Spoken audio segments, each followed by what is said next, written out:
ప్రియులారా, బాగున్నారా? దేవుని వాక్యాన్ని క్రమంగా చదువుచున్నారా? ప్రార్థించుచున్నారా? నేటి ధ్యాన వాక్యము యోబు గ్రంథం 42వ అధ్యాయము 2వ వచనం. దేవా, నీవు ఉద్దేశించినది ఏదియు నిష్ఫలము కానేరదని నేనిప్పుడు తెలుసుకొంటిని. భక్తుడైన యోబు చెప్పుచున్న మాట ఇది. దేవా, నీవు ఉద్దేశించినది ఏది కూడా నిష్ఫలము కాదు అని నేను తెలుసుకున్నాను అని అంటున్నాడు. మన జీవితము పట్ల దేవుని ఆలోచన విధానము చాలా గొప్పది. ఆయన అనుకున్న దాన్ని నెరవేర్చేటువంటి వాడు.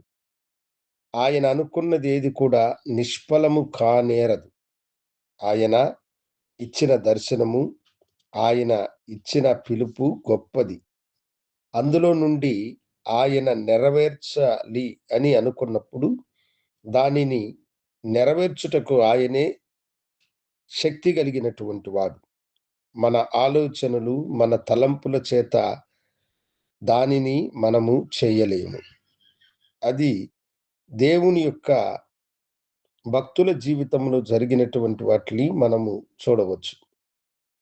యేసేపుకి చిన్న వయసులోనే దేవుడు అతనికి దర్శనమునిచ్చినాడు. ఆ దర్శనము దేవుని ద్వారా అతనికి అనుగ్రహించబడినది. ఆ దర్శనమును అడ్డుకోవడానికి సాతానుడు అనేక రకాలుగా ప్రయత్నము చేశాడు.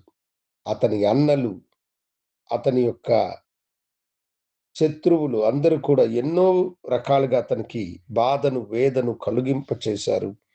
అయితే దేవుడు తనకిచ్చిన దర్శనము మీద అతడు నిలబడ్డాడు.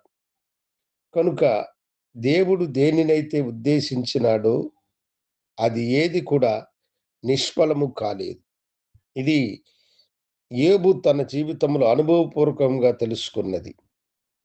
దేవుడే తనకు ఈ శ్రమలను వచ్చుటకు అనుమతినిచ్చినాడని ఆయన గ్రహించినాడు. కనుకనే శ్రమలలో స్థిరముగా నిలబడ్డాడు. దేవుడు ఉద్దేశించినది ఇది. ఇది నిష్ఫలము కాకూడదని ఆ శ్రమలను అతడు తట్టుకున్నాడు, నిలబడ్డాడు.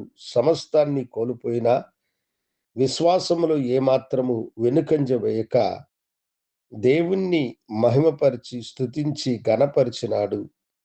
దేవుడే ఘనతకు పాత్రుడని, తనకు కలిగిన ఇవన్నీ కూడా నిష్ప్రయోజనమైనవని, అవి వెళ్ళిన తర్వాత దేవుడు తనను సువర్ణముగా మార్చి ఆయన తనను ఆశీర్వదించునని చెప్పాడు.